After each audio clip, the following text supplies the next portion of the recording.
Hello dear friends, good evening. How are you? Welcome back on your old favorite channel Competitive English by Ashutosh Pandey.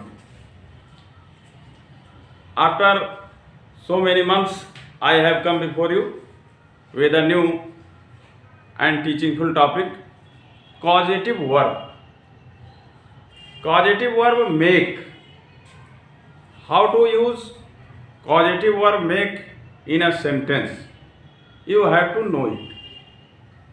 आज आपको causative verb make का प्रयोग हम वाक्य में कैसे करेंगे ये बताया जाएगा। केयरफुली आप वॉच करेंगे तो निश्चित रूप से समझ में आएगा और इस वीडियो के माध्यम से आपको ये जानकारी मिलेगी कॉजेटिव वर्ब क्या होता है और उसका यूज़ हम कैसे करते हैं वाक्य में। तो कॉजेटिव वर्ब तो कई होते हैं, लेकिन मेक शब्द को लिया गया है, यह मेक के ही कॉजेटिव वर्ब के रूप में, जिसका वाक्य में हम कैसे प्रयोग करेंगे you have to know it, आपको ये जानना है। कॉजेटिव वर्ब ऐसे वाक्यों में प्रयोग किया जाता है जिसमें कर्ता स्वयं तो कार्य नहीं करता है बल्कि दूसरे से कार्य करवाता। जैसे हिंदी का उदाहरण आप लें, जैसे मैंने मोहन को मैदान में दौड़ाया, इसका मतलब मैं नहीं दौड़ रहा बल्कि मोहन दौड़ रहा है, अर्थात मैं मोहन को दौड़ा रहा। अध्यापक ने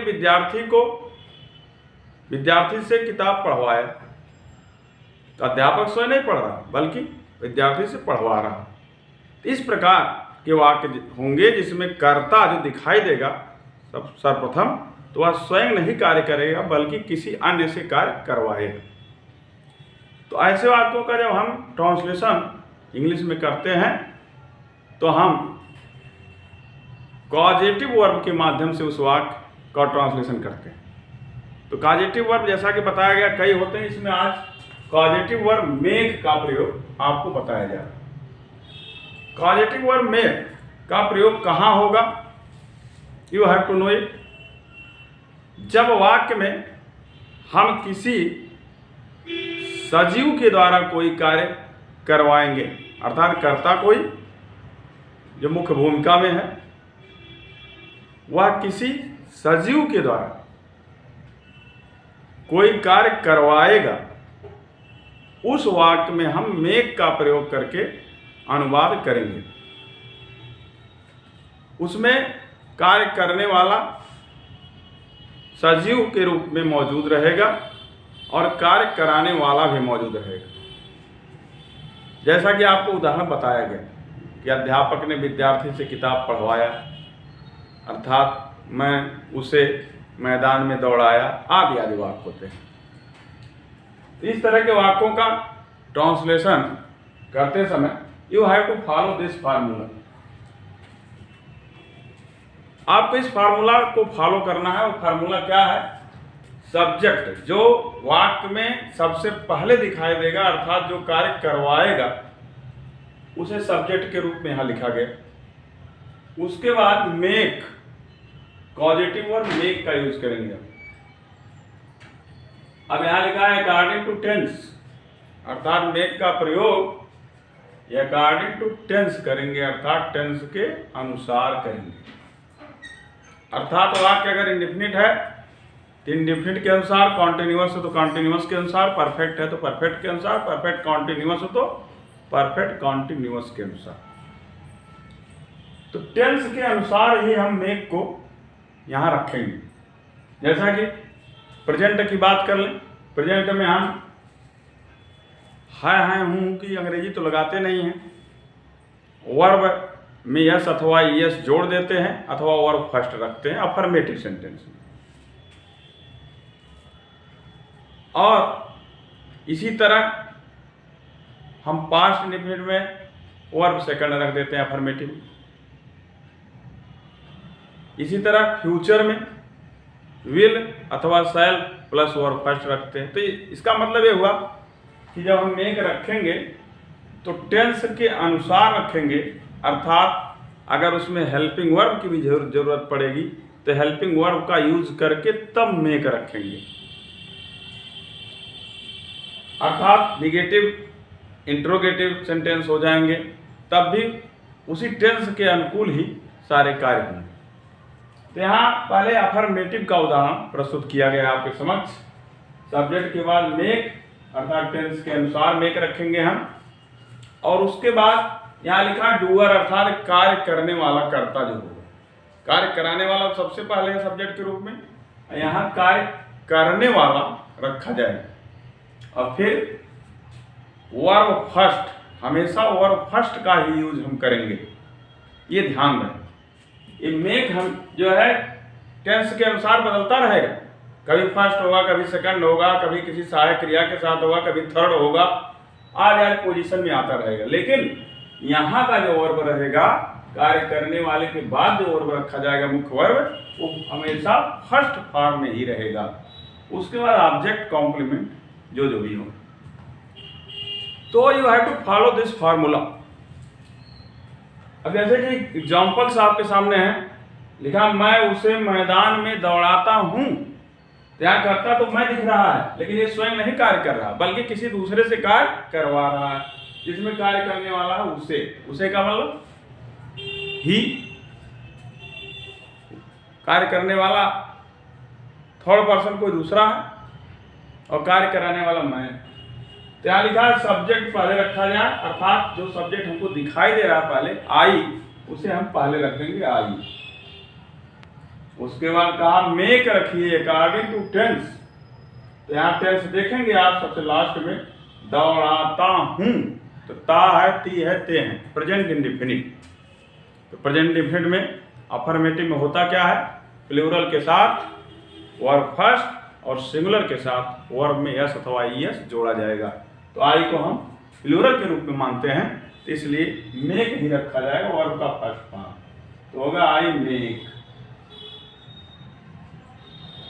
इसके बाद फार्मूला कह रहा है डूअर अर्थात कार्य करने वाला, जो कार्य कर रहा था, दौड़ने का कार्य कर जो रहा उसको हम रखेंगे।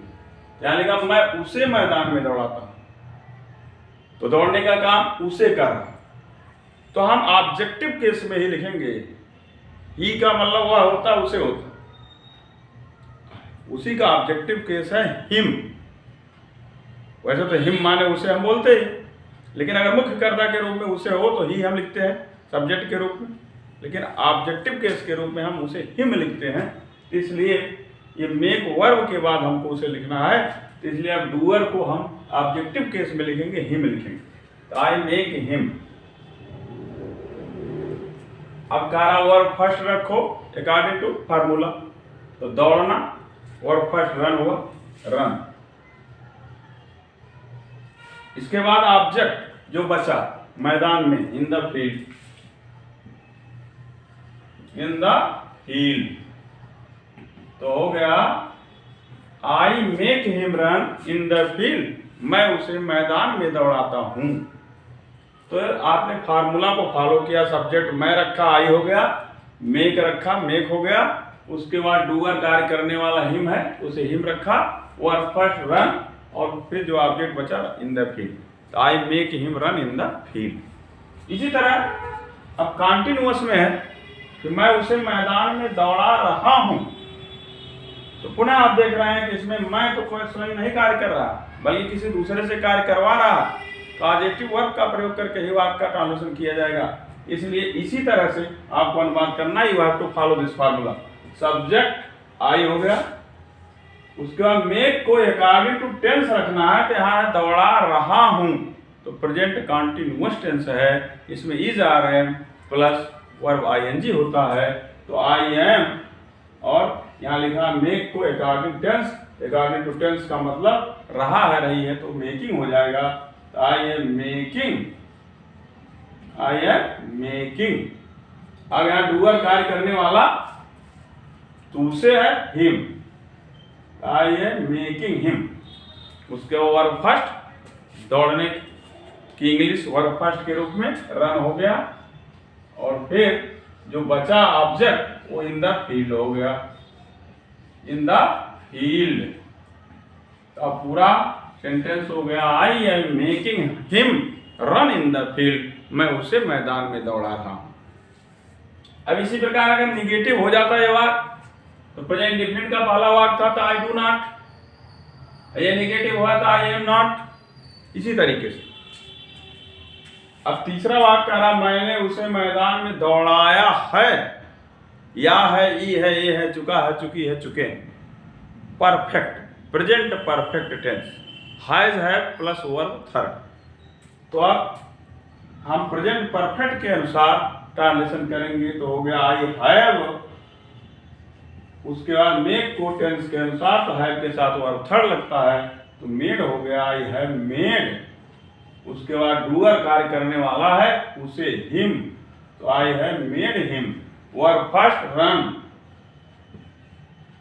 उसके बाद ऑब्जेक्ट हुआ इन द फील्ड, ऑब्जेक्ट हुआ इन द फील्ड तो हो गया I have made him run in the field, मैंने उसे मैदान में दौड़ाया है। तो परफेक्ट टेंस से बिलोंग करता हुआ यह सेंटेंस था, इसलिए has have plus verb third का यूज होता है तो I have made him run in the field हो गए। अब नेक्स्ट सेंटेंस है मैं उसे 5 मिनट से मैदान में दौड़ा रहा हूं, तो this sentence belongs to present perfect continuous tense. यहाँ पर समय दिया है 5 मिनट से और वाक्य अंत में रहा है, रही है, तो ऐसे वाक्य जिसमें समय दिया हो और वाक्य अंत में रहा रही हो तो हम उसे प्रेजेंट परफेक्ट कॉन्टिन्यूअस टेंस मानते हैं। कुछ समय से कार्य कुछ समय पहले से जारी। तो आपको ये जानना होगा कि प्रेजेंट परफेक्ट कॉन्टिन्यूअस में हम कैसे अनुवाद करते हैं, तो आपको ऑलरेडी मालूम होगा कि हैज बीन अथवा have been plus verb ING का प्रयोग करके हम वाक्य का अनुवाद करते हैं। तो वह आई हैव बीन, अब मेक को अकॉर्डिंग टू टेंस तो आईएनजी फॉर्म का प्रयोग होना है, तो आई हैव बीन मेकिंग। उसके बाद डूअर कार्य करने वाला हिम है, him run in the field for 5 minutes. अर्थात सबसे पहले आपने सब्जेक्ट रखा आई, मेक को according to tense present perfect continuous तो हैव बीन मेकिंग, उसका डूअर हिम हो गया और फिर verb first run in the field object हुआ और कॉम्प्लीमेंट के रूप में 5 मिनट से फॉर 5 मिनट्स, तो हो गया I have been making him run in the field for 5 minutes. तो आपको निश्चित रूप से समझ में आ गया होगा कि how to translate this type sentence by using causative verb make. Causative verb make का प्रयोग करके हम कैसे वाक्य का अनुवाद करेंगे ये आप जान गए होंगे, निश्चित रूप से जाना होंगे।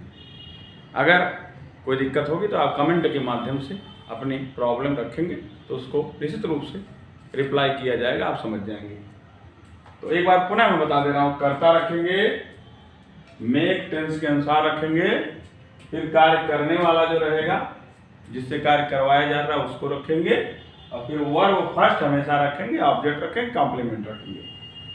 अब इसी के अकॉर्डिंग आपको अनुवाद करना है जिसमें कर्ता स्वयं कार्य नहीं करेगा बल्कि किसी दूसरे से करवाएगा और वह कार्य करने वाला सजीव उसमें मौजूद रहेगा। तो इसी प्रकार अगर ये टेंस अगर बदल भी जाए तो अनुवाद इसी तरीके से होगा, उस टेंस के अनुकूल होगा। जैसे पास्ट इंडेफिनिट में हो जाता मैं उसे मैदान में दौड़ाया, मैंने उसे मैदान में दौड़ाया तो I made him run in the field, इसका मतलब past indefinite verb second form. अब दौड़ा रहा था यहाँ हो जाता तो I was making him run in the field, यहाँ दौड़ाया था पास्ट परफेक्ट हो जाता तो यहाँ I had made him run in the field और यहाँ हो जाता 5 मिनट से मैदान में दौड़ा रहा था पास्ट परफेक्ट कंटिन्यूअस हो जाता तो I had been making him run in the field for 5 minutes. इसी तरीके से फ्यूचर में आप विल शैल का प्रयोग कर सकते हैं, जैसे I shall make him run in the field, यहाँ पर I shall be making him run in the field, यहाँ पर I shall have made him run in the field और इसमें I shall have been making him run in the field for 5 minutes. इस प्रकार according to tense you have to translate this type sentence. इस प्रकार के sentence का आपको अनुवाद करना है, लेकिन अकॉर्डिंग टू टेंस करना है, and you have to follow this formula. I hope कि आपको निश्चित रूप से यह टॉपिक समझ में आया होगा। आज का टॉपिक यहीं पर फिनिश किया जाता है। धन्यवाद। Thank you so much.